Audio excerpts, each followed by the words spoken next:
তাহলে রাজ্যের সব থেকে বড় বার্থ সার্টিফিকেট ও ডেথ সার্টিফিকেট নিয়ে সব থেকে বড় ঘোষণা কি এই ঘোষণা? আপনারও ডেথ সার্টিফিকেট বার্থ সার্টিফিকেট যদি আপনার 2022-এর পর থেকে হয়ে যায় তাহলে সেগুলো হয়তো বাতিল হয়ে যেতে পারে।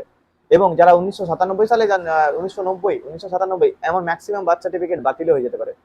তাহলে কেনই বা বাতিল হবে? আমাদের বার্থ সার্টিফিকেট, আপনার বার্থ সার্টিফিকেট সুরক্ষিত, মানে সুরক্ষিত আছে তো? আপনি বার্থ সার্টিফিকেট বাতিল হয়ে যাবে না তো?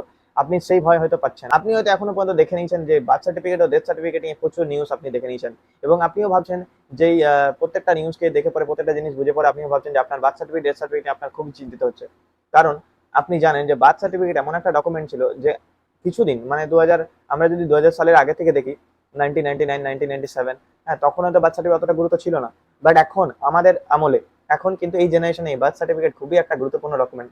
এসআইআর এর পর বিশেষ করে বার্থ সার্টিফিকেটের যে ক্রেজটা এসেছিল, সেটা খুবই, ক্রেজটা খুবই, মানে অনেকটাই মানে ইয়ে ছিল যে বার্থ সার্টিফিকেট চাই না হলে হবে না। ম্যাক্সিমাম মানুষ বার্থ সার্টিফিকেট বানিয়েছিল। কলকাতা পুরসভায় সব থেকে বড় বার্থ সার্টিফিকেটের অনেক মানে মিথ্যে, অনেক জালি ডকুমেন্ট দিয়ে বার্থ সার্টিফিকেট বানানো হয়, অনেক কিছু। এবার আমি এটা ক্লেম করছি না, যেটা অরিজিনাল সেই কথাগুলোই বলছি, মানে ম্যাক্সিমাম হয়েছে বার্থ সার্টিফিকেট কিন্তু বানানো হয়েছে। এবারে সেই ভুয়ো ডকুমেন্টগুলো ধরার জন্যই কিন্তু সরকারের এই বড় একটা পদক্ষেপ। এবং সরকার কিন্তু 2025-এ কিন্তু অ্যানাউন্স করেছিল যে যদি আমরা সরকারে আসি, আমরা ক্ষমতায় আসি 26-এ, তাহলে কিন্তু এলে বার্থ সার্টিফিকেট ভুয়ো যারা জালি বার্থ সার্টিফিকেট বানাচ্ছে তাদেরকে কিন্তু আমরা ধরবো, এবং জালি বার্থ সার্টিফিকেটের উপর আমরা কড়া পদক্ষেপ নেবো এবং কড়া স্টেপ নিব। তাহলে কি এই স্টেপ, পুরো ভিডিওটা দেখুন মন দিয়ে, যাতে আপনারাও আপনাদের অ্যাওয়ারনেস থাকুন, সচেতন থাকুন, সতর্ক থাকুন। তো অবশ্যই ভিডিওটা পুরোপুরি দেখুন, এবং নতুন চ্যানেলে নতুন এসে অবশ্যই সাবস্ক্রাইব করে দেবেন চ্যানেলটা।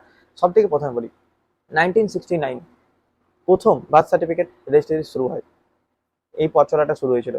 তারপর 1997-এ প্রথম পঞ্চায়েত প্রধান, এবং পঞ্চায়েত প্রধান ও আপনার যে পঞ্চায়েত প্রধান রেজিস্ট্রার ছিল, তিনি কিন্তু আপনার দেখবেন বার্থ অ্যান্ড রেজিস্ট্রারের নিচে দেখবেন পঞ্চায়েত প্রধানের সিগনেচার আছে, তাকে কিন্তু ক্ষমতা দেওয়া হয় 1997-এ। এবং 2000 সালে সেটা কর্পোরেশন মেয়ররাও কিন্তু ক্ষমতা পান। যেটা ডিএম এর হাতে ক্ষমতা ছিল, যেটা হসপিটালের হাতে ক্ষমতা ছিল বার্থ রেজিস্ট্রি করার, সেই ক্ষমতাটা ডিএম, জনপ্রতিনিধিদেরকে দেওয়া হয়। জনপ্রতিনিধি অর্থাৎ পলিটিক্যাল পার্টি, যেমন পঞ্চায়েত প্রধান 5 বছরের জন্য আসে। সেখানে কিন্তু কোনো গভর্নমেন্ট অফিসার অথেন্টিকেট করতো না, এবং গভর্নমেন্ট অফিসার অথেন্টিকেট ছাড়া কোনো জিনিস ইস্যু করা, তো অবশ্যই সেই জিনিস হয়তো প্রমাণ হতেও পারে ভুয়ো। কিন্তু অনেক জায়গায় স্বচ্ছভাবেও কাজ হয়েছে, অনেক জায়গায় ভুয়ো হয়েছে। এবারে সেই জিনিসগুলো খতিয়ে নতিয়ে দেখছে সরকার। তাহলে এটা হলো প্রথম। এবারে সেকেন্ড স্টেপ বলে দিচ্ছি, মানে সেকেন্ড কথা হলো কি, যে আমরা সরকার এখন বলছে যে যাদের বার্থ সার্টিফিকেট 2022 সালে থেকে হয়েছে, ডিজিটাইজ করা হয়েছে, তাদেরগুলো কিন্তু খতিয়ে নতিয়ে দেখা হচ্ছে এক একটা স্টেপ। আমি পঞ্চায়েত অফিসে গিয়ে দেখলাম যে স্যাররা, যে সমস্ত স্যাররা, আধিকারিকরা এসেছিল, পুলিশ কর্মীরা যারা খতি দেখছিল, তারা প্রত্যেকটা জিনিস দেখছিল।